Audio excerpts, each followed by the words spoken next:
أنفسهم أن الله يدخل نياتنا في نياتهم وأعمالنا في أعمالهم ويفتح علينا فتوح العارفين ويفقهنا في الدين ويرزقنا العمل بمعرفة ويفتح لنا أبواب طاعته ظاهرها وباطنها ويقضي جميع حوائجنا على هدينا وبنية صالحة وإلى حضرة النبي محمد صلى الله عليه وسلم. الفاتحة.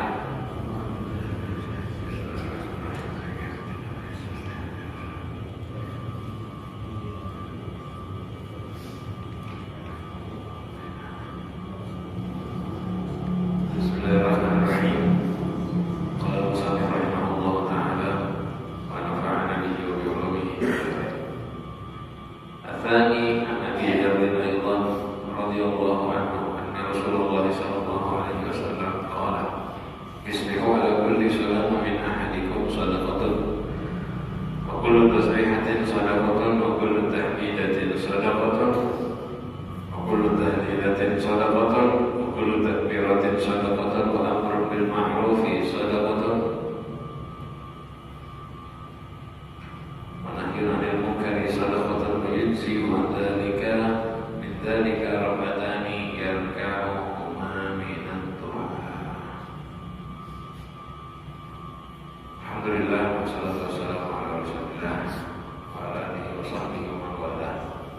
Sampai kepada hadis kedua pada bab penjelasan banyaknya cara berbuat baik.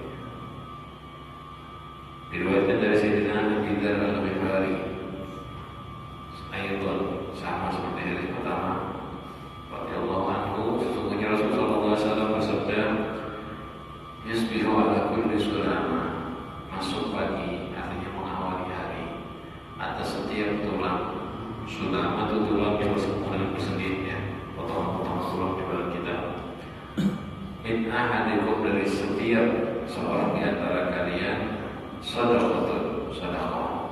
Artinya kita diharuskan untuk sedekah seukuran setiap persendian kita, terutama lagi bercampur dengan persendian kita. Nanti di riwayat dari depan akan dijelaskan jumlahnya sekitar 360. Jumlahnya 360 tulang. Kalau dihitung satu persatu itu jumlahnya 360. Ini juga termasuk hebatnya Nabi kita Muhammad sallallahu alaihi wasallam. Zaman itu belum ada ronsen bisa ngitung tulang satu persatu seperti sekarang. Kalau sekarang mudah aja. Zaman dulu kan bagian dalam, potongan-potongan tulang punggung itu semua nggak ada yang tahu berapa jumlahnya. Mungkin kecuali tabib yang ahli. Rasulullah SAW tahu itu semua dengan detail pemberian dari Allah Subhanahu wa Ta'ala. Jadi kita perlu bersedekah sebanyak 360 kali per hari. Nah, sahabat mulai dalam riwayat-riwayat yang lain, nanti di depan hadis ini akan diulang 3 kali dengan riwayat yang berbeda, 3 atau 4 kali. Itu cara bersedekah, ya, bukan hanya cuma mengeluarkan uang. Memang ketika dibilang kita harus bersedekah 360 kali satu hari, kan bingung. Kadang ada yang bisa mikir banyak banget 360 kali sedekah. Dijelaskan aqulu tasbihatin sedekah. Maka setiap tasbih, ya, sedekah. Setiap tasbih sedekah. Artinya bacaan subhanallah yang kita ucapkan adalah sedekah. Kemudian waqulu takbiratin sedaqatin, waqulu tahlilan tahmilatin sedekah. Setiap lafaz tahmid alhamdulillah sedekah. Waqulu tahlilatin sedekah, dan setiap lafaz tahlil sedekah, dihitung satu sedekah. Ya, sedekah pada diri kita sendiri, kalau bukan sedekah pada orang lain. Setiap lafaz la ilaha illallah sedekah, setiap lafaz takbir Allahu akbar sedekah, dihitung sedekah. Jadi subhanallah alhamdulillah la ilaha illallah Allahu akbar, itu lafaz itu dihitung sedekah. Kalau mengucapkan lafaz ini 360 kali berat apa mudah? Berat apa gampang? Mudah. Mungkin sedekah kalau pakai duit aja 350 kali mungkin terasa berat. Tapi baca subhanallah, subhanallah, subhanallah, subhanallah, subhanallah, subhanallah, subhanallah, mudah. 360 kali gampang. Dan itu hampir tiap hari biar kerjakan. Setiap habis sholat baca subhanallah, subhanallah, subhanallah. Dan juga sebetulnya termasuk salah satu sunnah Rasulullah yang jarang diamalkan sekarang. Baca subhanallah 10 kali sebelum sholat. 10 kali sebelum sholat. Subhanallah, subhanallah, subhanallah. Kemudian alhamdulillah, alhamdulillah, alhamdulillah. La ilaha illallah, la ilaha illallah, la ilaha illallah. Allahu akbar, Allahu akbar 10 kali. Ditambah juga istighfar 10 kali. Itu sunnah sebelum sholat. Jadi dari sini Ummu Rafi radhiyallahu anha. Ummu Rafi ini salah satu yang bantu Sayyidah Fatimah. Akan dalam riwayat beliau termasuk yang bantu proses pemandian Siti Fatimah. Beliau meriwayatkan dari Rasulullah SAW diajarkan baca tadi, suruh baca tasbih. Memang urutannya ada riwayat yang mirip. Subhanallah, la ilaha illallah, Allahu akbar, alhamdulillah. Tapi nggak ada masalah kalau urutan itu berbeda. Subhanallah, la ilaha illallah, Allahu akbar, alhamdulillah, lalu istighfar, astagfirullah, astagfirullah, astagfirullah. Masing-masing 10 kali. Masing-masing 10 kali. Ini fadilahnya besar dan bagus, cuma sekarang kurang diamalkan. Kurang diamalkan. Mungkin jarang ya menemukan ini. Padahal harusnya sunnah. Nanti mungkin kalau bisa di masjid dipraktekkan. Seandainya waktu sholatnya agak panjang, kayak maghrib, kadang-kadang nungguin jamaah isya, zuhur, asar. Kalau menunggu dibaca, daripada baca pujian-pujian yang mungkin tidak ada riwayatnya dari Rasulullah. Kan dari ulama bagus bukan jelek, tapi lebih bagus lagi baca yang dari Rasulullah SAW yang pernah disuruh langsung oleh Rasulullah SAW. Itu tasbih, takbir, tahmid yang kita baca semuanya dihitung sedekah. Kalau jumlahnya 360 berarti selesai sudah tanggung jawab kita. Begitu juga amar ma'ruf dan nahi munkar dihitung sedekah. Amar ma'ruf dan nahi munkar. Satu kali amar ma'ruf, satu kali sedekah. Satu kali nahi munkar, satu kali sedekah. Cuman perbedaannya ya, amar ma'ruf nahi munkar itu walaupun dihitung satu, kan di sini hitungannya satu, tapi saat hitungan satunya berbeda. Hitungan satunya berbeda. Kenapa? Sampai baca subhanallah satu kali sama nasihatin orang satu kali. Afdal mana? Afdal nasihat. Dan nasihat itu pahalanya tidak terputus selagi orang tersebut mendengarkan. Kalau orang tersebut dengar lalu menyampaikan lagi, nggak akan terputus pahalanya sampai ke akhir zaman. Ya, kan? Jadi perbedaannya memang jauh. Kan subhanallah itu kan bawa manfaat untuk pribadi kita. Tapi kalau nasihat, apa perbuatan yang bukan manfaatnya tak ada yang menyebar kemana-mana. Jadi untuk sedekah dari segi amar ma'ruf nahi munkar itu hasilnya berbeda. Tetap dihitung satu kan? Ya, karena sebut lafaz hadisnya sedekah tetap satu, tapi hasilnya berbeda.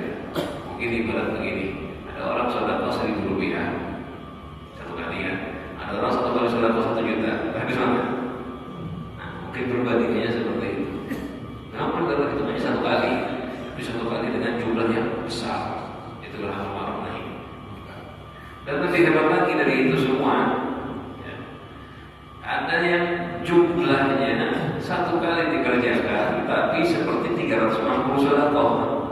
Apa itu wajazihu min dzalika? Dan cukup dari itu semua, dari 360 kali sedekah rakaatani, 2 rakaat yarka'uhuma, yang dimana seseorang sholat mengerjakan 2 rakaat tersebut minan duha, di waktu duha. Jadi kalau saya 360 yang lain, kita sholat sunnah 2 rakaat duha cukup semua. Ini menunjukkan salah satu istimewanya sholat duha. Biasanya kan terkenal sholat duha biar rezekinya lancar, selesai. Tapi istimewanya sholat duha itu di sini, Pak. Istimewanya sholat duha itu seperti 360 kali sedekah 2 rakaat. Berarti kalau biar 4 rakaat 720 kan? Kalau 8 rakaat berapa? 1440 kali 2 2880, ya kan? 2800. Banyak betul kita sholat satu hari hanya 8 rakaat tuh. Nah, itu kalau kita sempurnakan sholat duha kita. Nah, ini menunjukkan keistimewaannya tasbih, takbir, tahmid, tahlil, amar ma'ruf nahi munkar, dan mengistimewakannya sholat duha. Dan juga di hadis ini ada nasihat. Kita itu setiap hari ketika disebutkan oleh Rasulullah SAW perlu sedekah, ya, perlu sedekah. Ini bahasanya, kalau bahasa kasarnya begini, setiap persediaan kita itu harus disedekahin setiap hari. Nah, bahasanya gitu. Setiap persediaan kita tiap hari harus disedekahin. Tasyakkuran lillah, seperti yang dijelaskan para ulama, sebagai bukti syukur kepada Allah. Kan nikmat ini, persediaan kita kan nikmat dari Allah Subhanahu wa taala. Kita mesti sedekahin sebagai bukti syukur kita kepada Allah atas nikmat tulang-tulang kita. Nah, tasyakkuran ini, ya, satu, dilakukan karena kita syukur kepada Allah atas besarnya nikmatnya. Dan yang kedua, sedekah digunakan untuk apa? Daf'il balaya, mengusir bencana.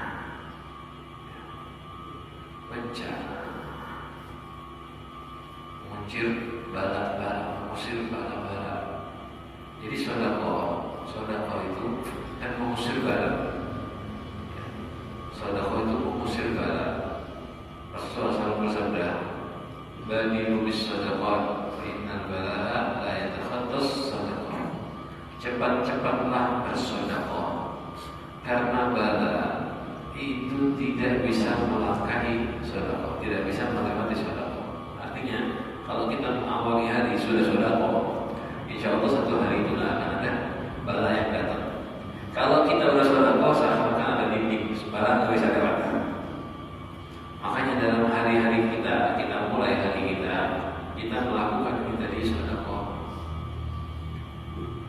Entah dengan sedekah nyata harta, atau sedekah tasbih, takbir, tahmid, tahlil, atau sedekah amar ma'ruf nahi munkar, atau juga sedekah dengan sholat duha.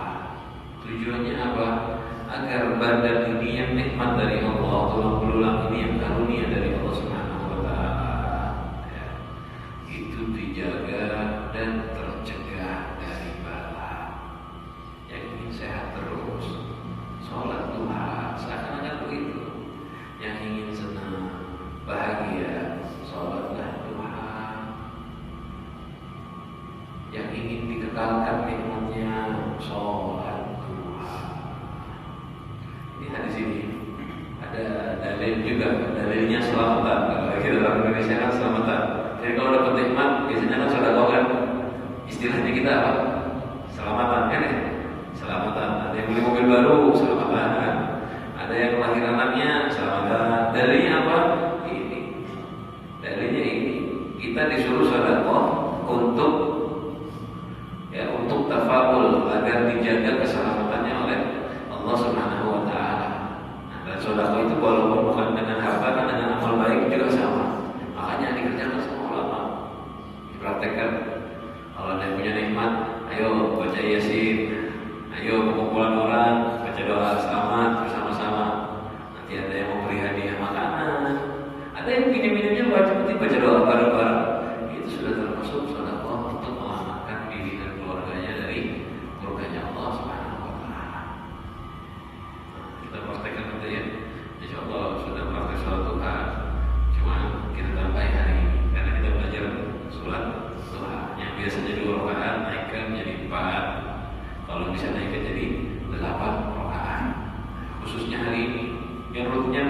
Kalau rutinnya 8 sudah, alhamdulillah. Paling bagusnya Tuhan 8. Tapi kalau masih 2, masih 3, masih 4, naikkan sempurnakan hari ini sampai jadi 8 rakaat. Hadis ketiga selanjutnya, cara berbuat baik yang ketiga. Aku qala, sama dari Sayyidina Abi Dzar Al-Ghifari, beliau mengatakan kepada Nabi sallallahu alaihi wasallam, Rasulullah SAW bersabda, "Uridat alayya a'malu ummati." Disodorkan, diberikan kepadaku amal-amal umatku. Hasanuha wa sayyi'uha. Amal baik dan amal buruknya. Wa wajadtu min mahasini a'maliha al-adha'iyatu anit tariq. Maka aku menemukan, aku lihat pada catatan amal-amal baik mereka adalah al-adha, gangguan yumatu anit tariq, yang dibuang dari jalan. Awajatu min masawi amaliha an-nukhawah, dan aku lihat dalam keburukan-keburukan amalnya an-nukhawah. Nukhawah itu artinya dahak. Nukhawah sama nukhawah sama. Kalau kalian ngomong nukhawah, dari ini dari dalam leher ini ada dahak, ludahnya dari dalam dikeluarkan, namanya nukhawah. Taqulu fil masjidi la tudfan, yang dilakukan ludah yang dikeluarkan di masjid dan tidak dikubur. Nanti kita jelaskan. Pertama, jadi Rasulullah SAW itu diberitahukan seluruh amal umatnya, yang baik ataupun yang buruk, dilihat semuanya oleh Rasulullah SAW. Apa itu amal baik dan apa itu amal buruk. Ternyata di dalam amal baik ada membuang gangguan dari jalan, itu termasuk amal baik. Dikatakan oleh ulama seperti contoh batu dan duri. Ada batu dan duri di jalan, kita ambil yumatu anit tariq, dibuang, dipikirkan dari jalan, itu termasuk kebaikan. Jadi kebaikan itu yang bukan cuma sholat, puasa, ngaji saja, bukan. Nah, itu memang kebaikan yang paling tinggi, istimewa. Cuma kita di jalan melihat ada batu yang mengganggu, diambil, dipikirkan. Kan kadang-kadang batu itu di tengah jalan bisa menyebabkan orang kecelakaan, kan? Kadang-kadang bisa bahaya, bisa menghilangkan nyawa. Itu kalau kita hilangkan batu itu, berarti sama saja kita menyelamatkan nyawanya seseorang. Pahalanya besar. Ada duri kita buang, itu pahalanya besar sekali di sisi Allah Subhanahu wa Ta'ala. Dan itu termasuk amal baik. Jangan dianggap batu aja biasa. Itu ada orang-orang yang suka rajin bersih-bersih. Karena ada sekarang lagi model ada hobi bersihin jalan. Itu kalau yang mengerjakan orang yang musyrik dengan niat Allah, ikhlas karena Allah Subhanahu wa Ta'ala, nanti di akhirat dia akan kaget melihat amalnya berlimpah. Yang penting ikhlas karena Allah. Di dunia viral. Kalau cuma tujuannya viral nggak ada manfaatnya. Tapi kalau tujuannya ikhlas karena Allah Subhanahu wa Ta'ala, dia dapat pahala yang sempurna, yang besar. Kebalikannya, jadi amal baik itu selain mudah, amal buruk pun ternyata juga ada. Rasulullah mengatakan, dan aku melihat dalam keburukan amal-amal umatku adalah nukhawah, dahak, riak, apa? Atau nyawa riak, ya,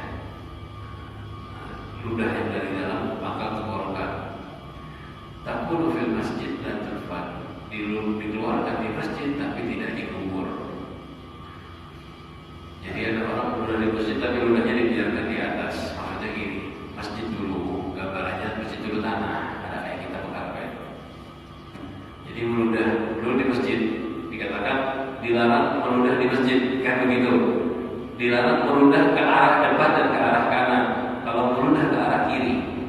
Ini kalau orang nggak belajar sejarah bingung. Oh berarti kita bolehlah meludah di masjid. Bukan itu maksudnya. Masjid sekarang nggak boleh kita meludah karena motorin. Kalau masjid dulu bawahnya tanah.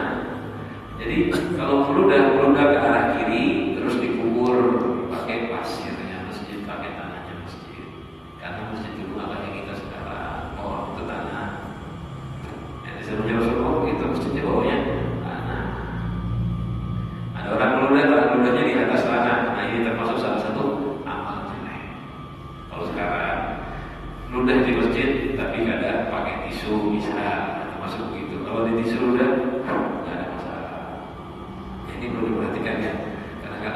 hadis, gambarannya itu hanya bisa terbayangkan zaman dahulu, zaman sekarang nggak bisa. Kayak contoh ini, meludah di masjid, lain meludah di masjid, bukan meludah di masjid seperti zaman sekarang. Kalau zaman sekarang meludah di masjid jelas motor. Jadi ternyata amal baik itu gampang sekali ya. Nanti juga akan kita bahas ini di depan. Ada juga tadi membuang batu dari jalan. Itu termasuk amal baik yang diberikan oleh Allah Subhanahu Wa Taala sebagai jalan buat kita. Bersih batu-batu di jalan. Mungkin juga sama kadang-kadang ada orang yang ketika musim panas nyiram jalan depan rumahnya. Dia nggak terlalu berdebu, itu pahala juga. Yang penting jangan buang-buang air kan gitu. Kebaikan kecil yang kita kerjakan di jalanan itu manfaatnya banyak. Minim-minim, biar nggak mampu bersihkan jalan, jangan mengotori jalan. Jangan membuang sesuatu yang berbahaya di tengah jalan orang lewat. Jadi hadis kedua yang menjelaskan tentang kemudahan cara berbuat baik. Lanjutnya hadis ketiga, karena ini hadis ini macam-macam cara-caranya. Hadis ketiga mirip sama hadis pertama. An-nasan qalu, ada sekelompok orang yang bertanya kepada Rasulullah sallallahu alaihi wasallam, "Ya Rasulullah, wahai Rasulullah, dhahaba ahlud duthur bil ujur."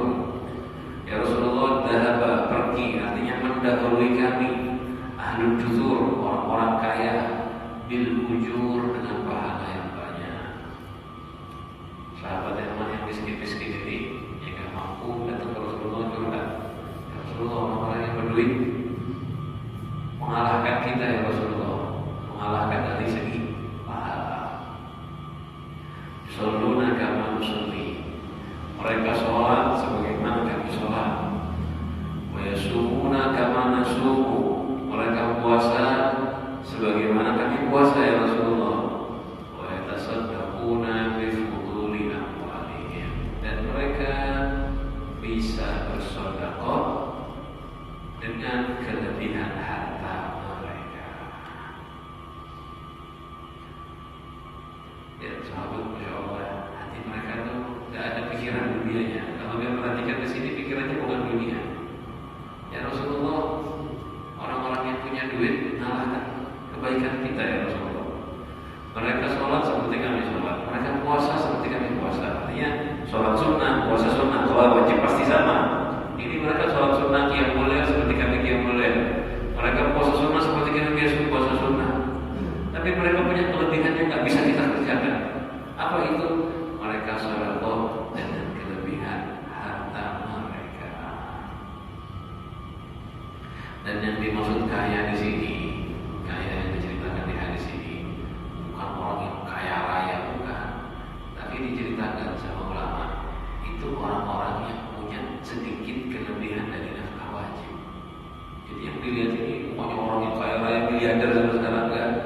Ada orang punya keperluan satu hari 100.000, dapat 150.000 bisa, punya ada kelebihan, itu bisa sedekah dengan kelebihan hartanya. Itu yang diiring sama sahabat. Karena mereka bisa bersedekah dengan kelebihan harta. Kalau yang kaya raya punya duit 1 miliar, makan sehari 1 juta, bisa. Kan kelebihannya sangat banyak, sedekahnya 100.000. Ini enggak, ini bukan itu yang dimaksud. Ini enggak mulia ini. Jadi subhanallah, sahabat itu yang dilihat dari orang lain ternyata bukan hartanya sebetulnya. Dari sini tunjukkan mereka itu enggak tertarik dengan kekayaannya. Tapi mereka bertertariknya apa? Karena mereka bisa lebih banyak beramal baik. Dan mereka nggak minta kaya. Mereka nggak minta kaya sama Rasulullah SAW. Mungkin kalau kayak kita, bahasanya langsung gini, ya Rasulullah, doakan biar kaya, biar bisa sedekah. Kan begitu kan? Lihat sahabat, beliau ini nggak minta kaya, cuma curhat kepada Rasulullah SAW bagaimana keadaan kita. Mereka tahu, mereka nggak minta harta. Ya Rasulullah, mereka orang-orang kaya, orang-orang yang berduit, mengalahkan ibadah kami dengan sedekah mereka. Ingin dapat nasihat, dapat pemberitahuan dari Rasul Shallallahu Alaihi Wasallam agar bisa beramal yang mengalahkan orang kaya. Ini jangan salah paham. Ini kita sering seperti ini. Biar kadang-kadang kalau harta pas-pasan, nanti setan datang. Ya, padahal rajin ibadah, rajin taat. Kayak gini kan sahabat ini harta pas-pasan, rajin ibadah, rajin taat. Setan datang. Nah, kalau kayak kita beda caranya. Datang kepada kita ngomong, Pak, lihat tuh orang-orang yang berduit nyaman, saudara. Kita diiming-iming dengan hartanya, lihat tuh yang kaya nyaman, saudara.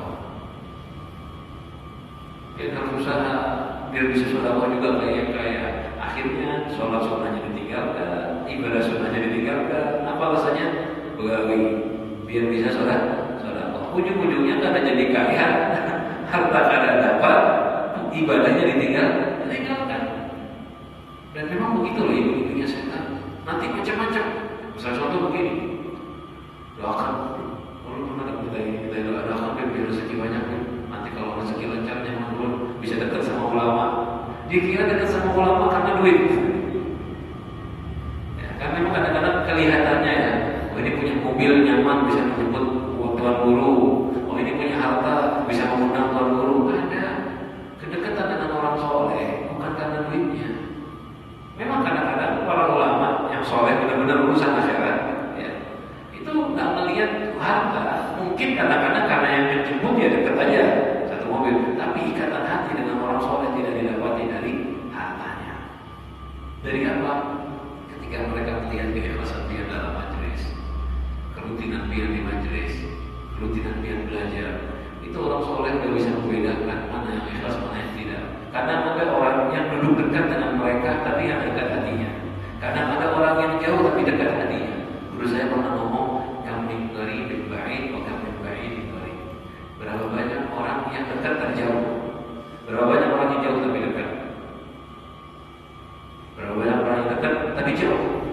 Orang yang jauh tapi dekat. Ternyata kita merasakan begitu. Ada memang orang-orang yang dekat cuma karena harta dunia. Itu nggak ada ikatan hati. Yang benar duduk bareng, sampingan, dekat. Dia juga kadang-kadang dimuliakan oleh orang masyarakat misalnya. Tapi hakikatnya dia jauh. Kenapa? Karena hatinya berbeda. Guru nyampaikan apa nggak pernah diamalkan.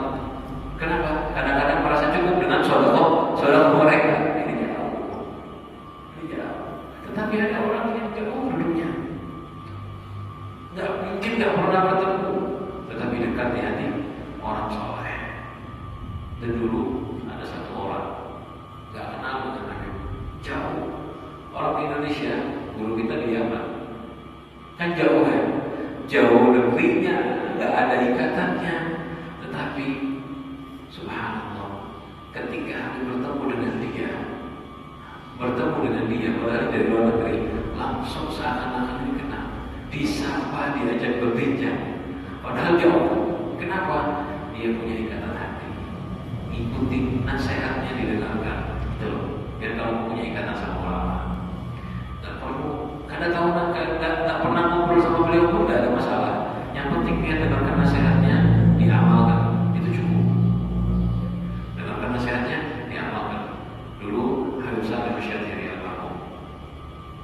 Waktu itu datang ke Indonesia acara. Saya ini kepengen dekat dengan sahabat. Sudah lama sudah ketemu dengan beliau, termasuk guru saya. Karena kita dulu sempat silaturahmi duduk bareng dengan beliau. Satu mingguan lebih belum kumpatin. Karena dapat kesempatan salaman kan. Mendekat aja bisa mendekat. Cuman saya kesian sama beliau karena orang rebutan salaman, saya nggak mau rebutan. Akhirnya Allah punya pikiran, kenapa harus saya salaman? Kenapa harus saya salaman cium tangan? Nggak harus. Berkah dari ulama ini bukannya kita duduk di sebelahnya, mendekat atau cium tangan, tidak. Berkah dari mereka dapatnya dari mana? Dengarkan nasihatnya, diamalkan. Nah, beliau waktu itu ngomong macam-macam nasihat. Ya, perlu niatkan, mudah-mudahan perlu kerjakan semua. Walaupun susah ya. Nasihatnya beliau kelihatannya gampang. Ya, ringan-ringan aja. Ayo kerjakan ini, kerjakan ini. Kita niat begitu. Subhanallah, kalau sudah waktunya, hari hari terakhir sebelum kepulangan, habis acara beliau masuk kamar seperti biasa, ditutup. Saya nggak ada niatan salaman, nggak ada apa. Tiba-tiba pintu kamar terbuka, ada yang keluar, sepi. Saya dikasih masuk saya ke dalam. Masuk ke dalam, saya juga nggak salaman dulu, kan yang melihatin beliau, karena beliau baru selesai makan. Beliau baru selesai makan. Beliau ini sendiri ketika sudah selesai duduk, lihat. Tiba-tiba kita dipanggil, kasih tangan, suruh beliau ngirim salaman, aja salam. Kenapa? Ya memang beliau kenal.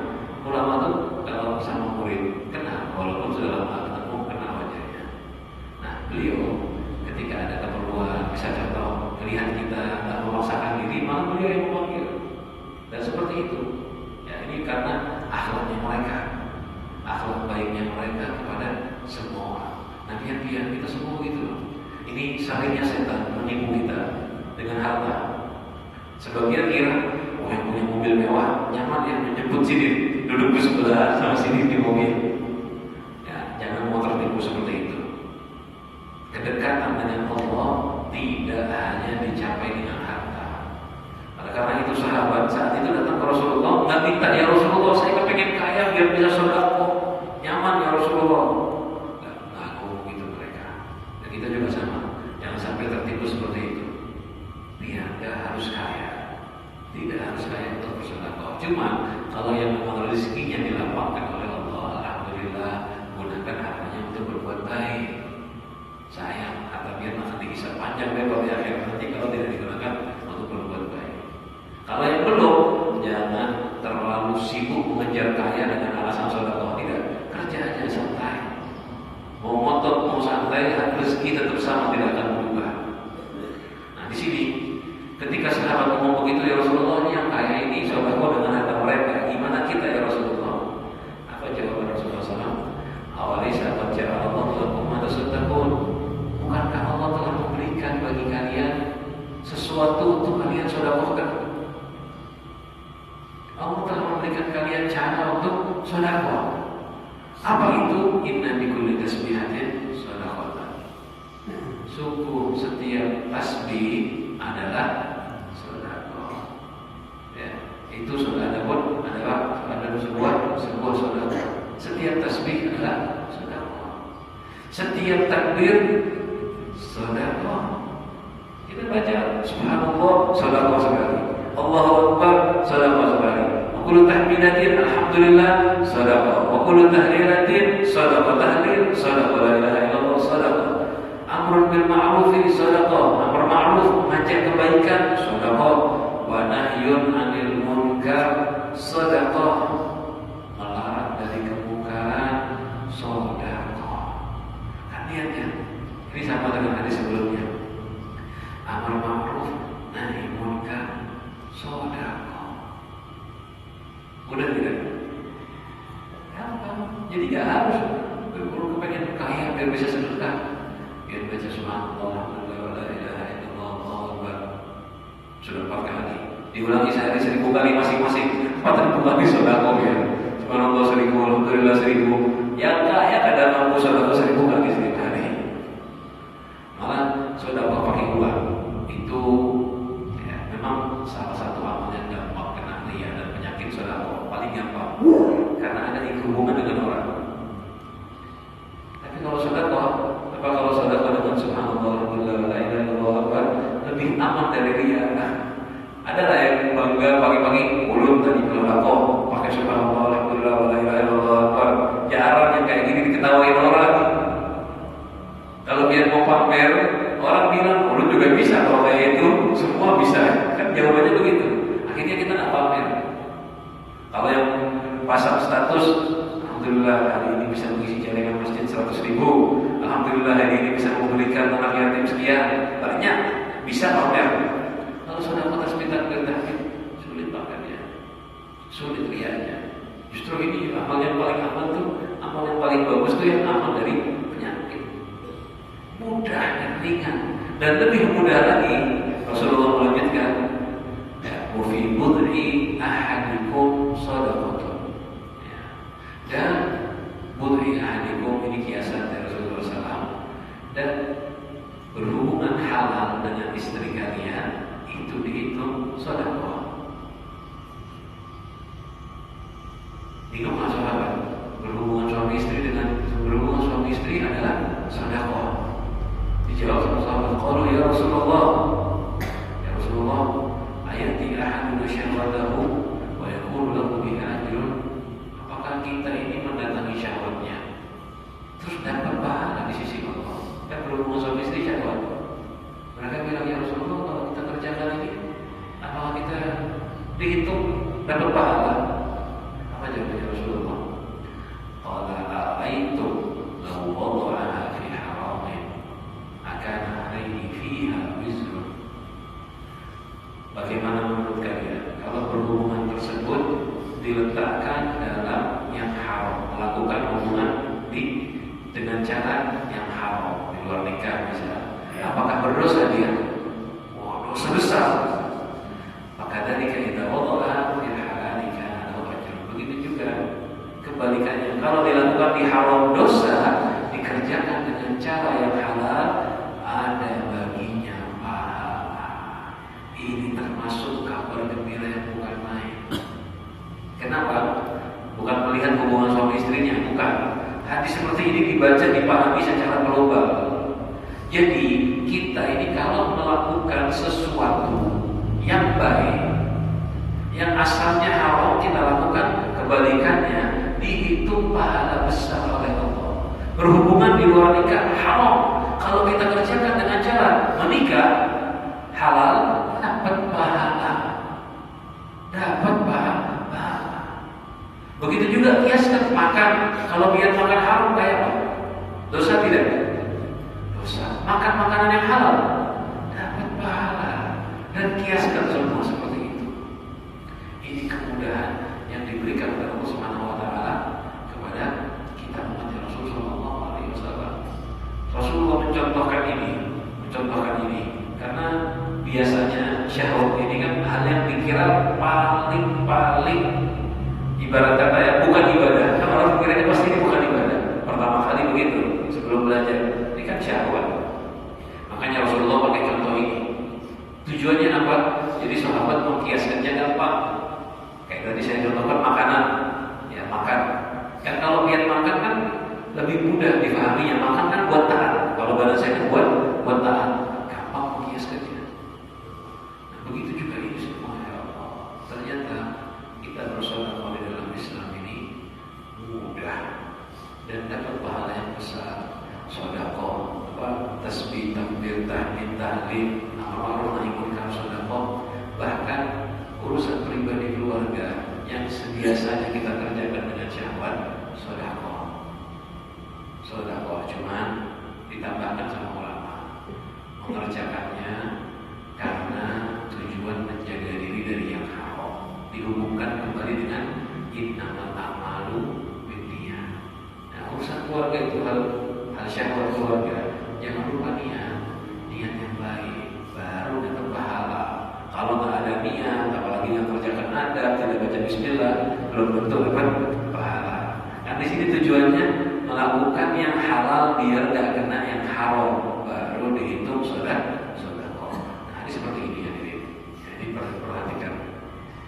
Jangan ditafsirkan dengan lawak sebetulnya. Ini bukan buat mainan. Kadang-kadang menjadikan lawakan, jadikan tujuan. Oh, lihat sedekah yang banyak. Ya, jangan, ini bukan mainan. Ketika kita canda dengan lafaz seperti ini, kita kehilangan fadilahnya. Coba kalau dijadikan canda, kita hilanglah bab niat. Nggak dibaca lagi, nggak dibahas bab niat yang bagus. Dan sering nggak dibahas ini. Cuma dibahas candanya yang memberitahukan ini di sini ada niat. Berhubungan dengan niat yang baik akan menghasilkan pahala yang besar dari Allah. Dan itu yang ditafsirkan sama kebanyakan ulama. Jadi letakkan di dalam yang halal, dia lakukan sesuatu yang halal, ta'affufan anil maksiat, menjaga diri dari maksiat yang haram, itu di situ pahala yang besar. Jadi kalau niatnya bagus, saya niat mendatangi istri dengan niat agar menjaga sama Allah dari yang haram. Karena perintah pernikahan tujuannya untuk menjaga dari yang haram. Dengan hal ini semoga saya kuat mampu menjalankan ibadah tanpa ada gangguan lagi tentang syahwat, aman dari yang haram, niat biar punya keturunan yang soleh dan soleha, baca bismillah. Oh, apalagi mengerjakan adab, termasuk salah satu adabnya salat sunnah 2 rakaat sebelum berhubungan. Itu sunnah. Dari sebagian guru kita mengajarkan salat sunnah 2 rakaat itu bukan di malam pertama saja. Biasa kalau yang paham ilmu agama, salat sunnah di malam pertama, ke situ ada. Tidak, salat sunnah itu di setiap malam. Salat sunnah sebelum mendatangi keluarganya. Dapat pahala kerjakan ini. Oh, ini beda pahalanya berlimpah. Dengan apa? Dengan niat yang baik. Nah, ini hadis di sini yang kita baca menunjukkan istimewanya Islam dan mudahnya cara berbuat baik di dalam Islam. Kita semua diberikan oleh Allah Subhanahu wa taala kekuatan untuk melakukan amal baik dengan cara apapun, diberikan kekuatan untuk tasbih, takbir, tahmid, tahlil, dimudahkan